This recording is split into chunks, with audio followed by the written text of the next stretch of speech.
Okay, and we've got, we're just passing off the side of Irene right now.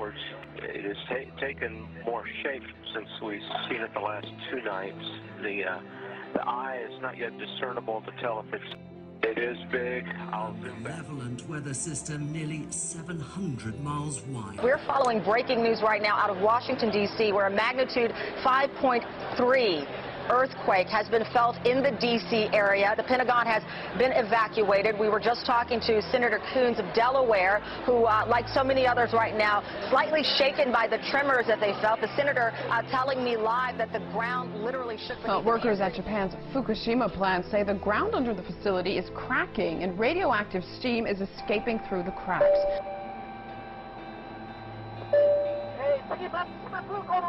All of us have a piece of Chernobyl in our bodies.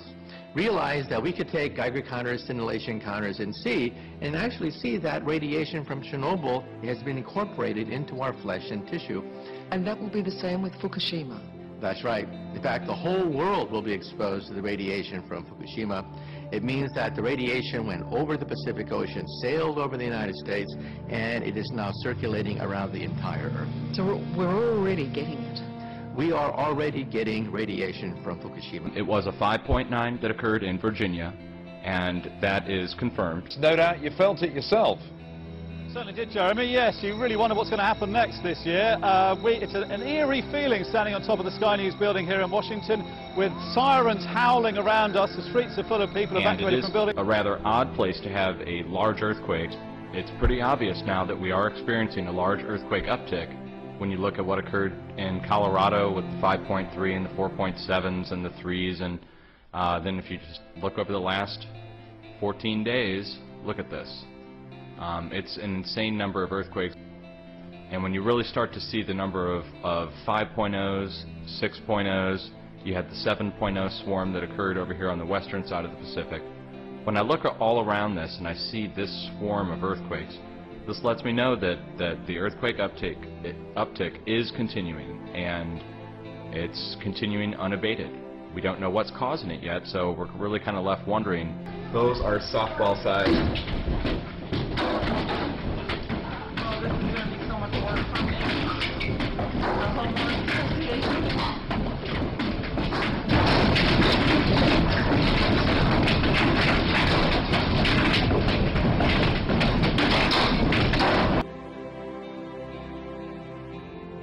Oh my God! That's real stuff. Yes. That's unbelievable. Oh my God, I can't believe it myself. Is it snow? Snow. Oh my God. It's snow in Auckland. Oh my God, it's snow!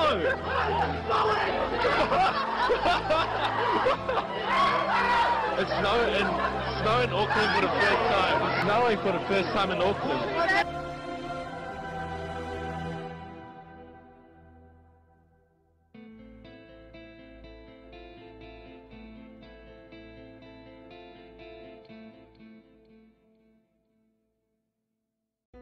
In our obsession with antagonisms of the moment, we often forget how much unites all the members of humanity. Perhaps we need some outside universal threat. I occasionally think how quickly our differences worldwide would vanish if we were facing an alien threat from outside this world. Well, switching gears big time now. We've all heard about the end of the world in 2012. But could it be much, much sooner? Well, there's a whole lot of talk going all around the solar system that certain things we've seen recently should be taken as signs of something big being right around the corner. From the devastating earthquake in Japan to massive flooding in the U.S., the likes of which we've never seen, tornadoes, volcanoes, all kinds of natural disasters. And now we're expecting a comet Yellen-in. Will be coming close to Earth, relatively speaking, in just a few short months, expected here on October 16th of this year.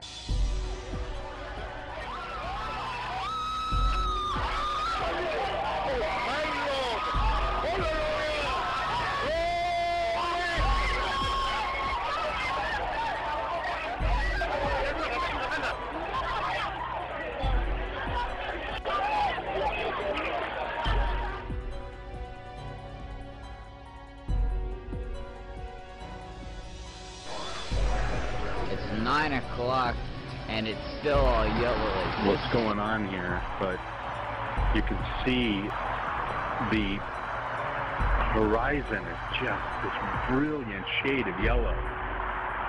That's making everything yellow. This yellow tint to everything. And it is the most bizarre thing I've ever seen.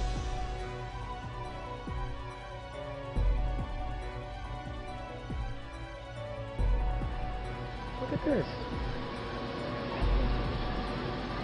Now, what do you think that is? Bizarre. Yeah, but it looks like aliens. It's not closing up. But, I mean, I've never seen anything like that.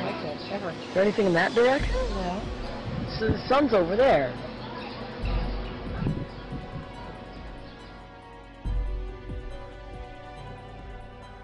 We're the only agency in the federal government that's responsible for the safety and well-being of people, not only here on Earth, but off this planet.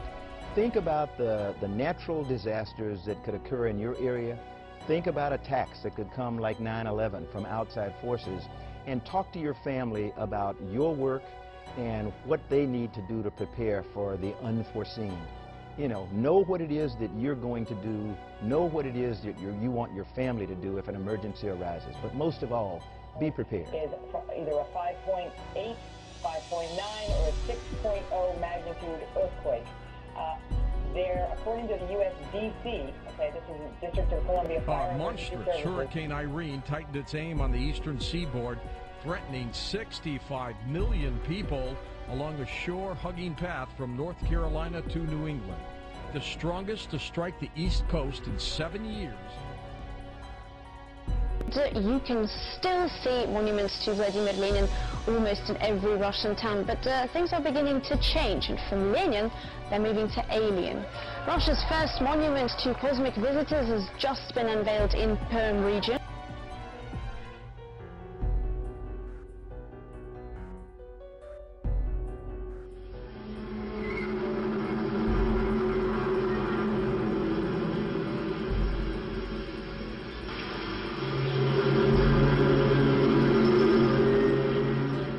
Canadian environmental sound detectives are looking into a very mysterious humming sound and vibrating effect in the border city of Windsor, Ontario.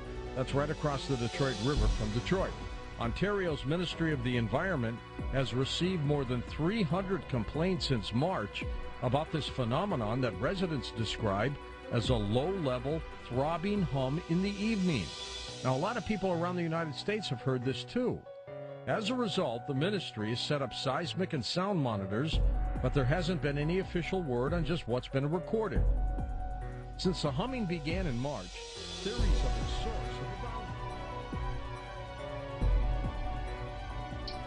The components of DNA have now been confirmed to exist in extraterrestrial meteorites. Researchers announced a different team of scientists also discovered a number of molecules linked with a vital ancient biological process, adding weight to the idea that the earliest forms of life on Earth may have been made up in part from materials delivered to Earth, the planet, from space.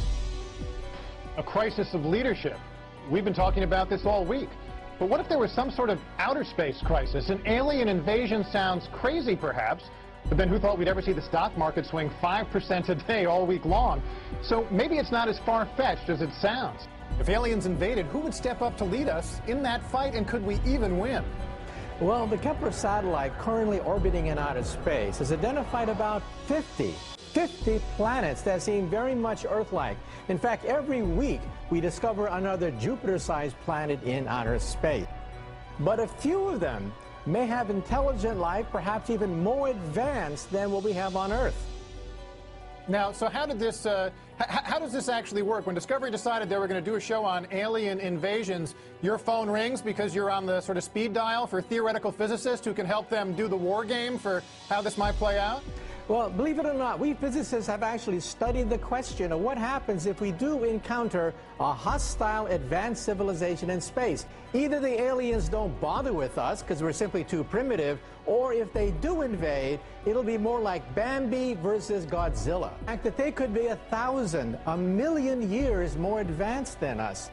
However, if, on the other hand, one day they do attack, we have to be prepared for the fact that they're going to overwhelm us in the opening shots of a war.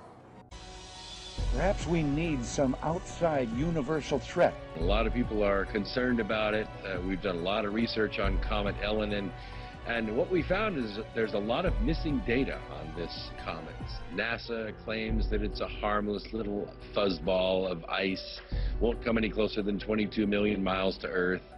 Others are saying that they're getting pictures of it, that it doesn't look like a comet, it doesn't act like a comet, it's coming in from an area that comets don't normally originate from.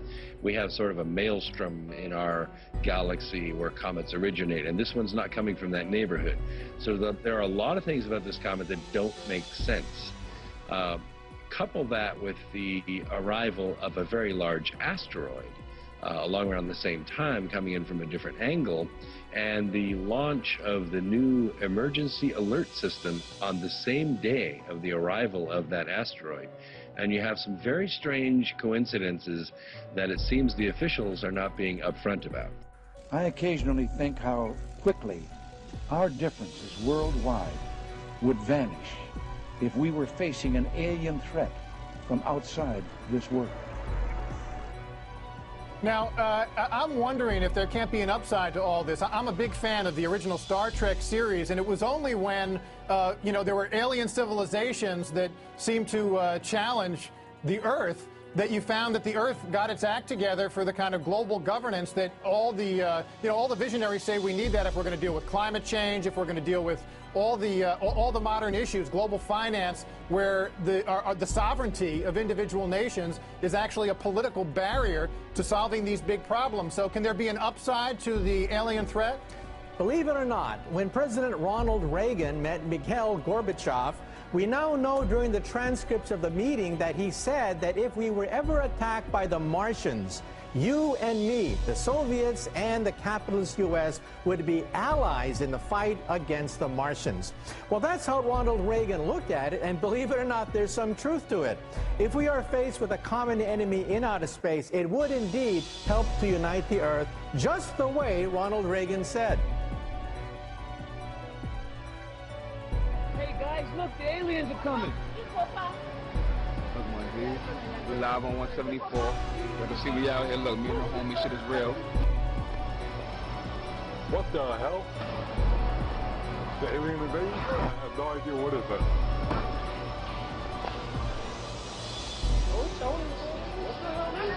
Know that today is the day before the hurricane's supposed to come. But we do have to plan for the day that maybe a few of them could be hostile. That shit crazy, that shit bananas. Never seen nothing like this in my life. Well, a strange sighting off the coast of Flagler County. Calls from witnesses flooded into the police station after people reported seeing this ball of light. A giant flame like the one in this picture has Flagler Beach buzzing. The problem is no one can identify it. Some witnesses think it was a plane, but according to the FAA, there were none on radar at the time. Others watched from this deck at Finn's restaurant when the object struck the ocean. It was quite a sight over the skies of Beijing on Thursday. A mysterious bubble cloud of sorts caught the attention of many in the city. A mysteriously huge bubble cloud over the skies of Beijing and surrounding areas Thursday. When the observation team set their instruments at the bubble, it gradually became bigger and thinner. The entire occurrence lasted for less than 15 minutes. Observers took pictures of the whole process and posted them online. In less than one day, more than 100 comments were posted about the unusual phenomenon. Many of those who commented said they had seen a similar bubble cloud in the provinces of Shenyang, Shanxi, and Zhejiang. That is weird looking. I've never seen that before.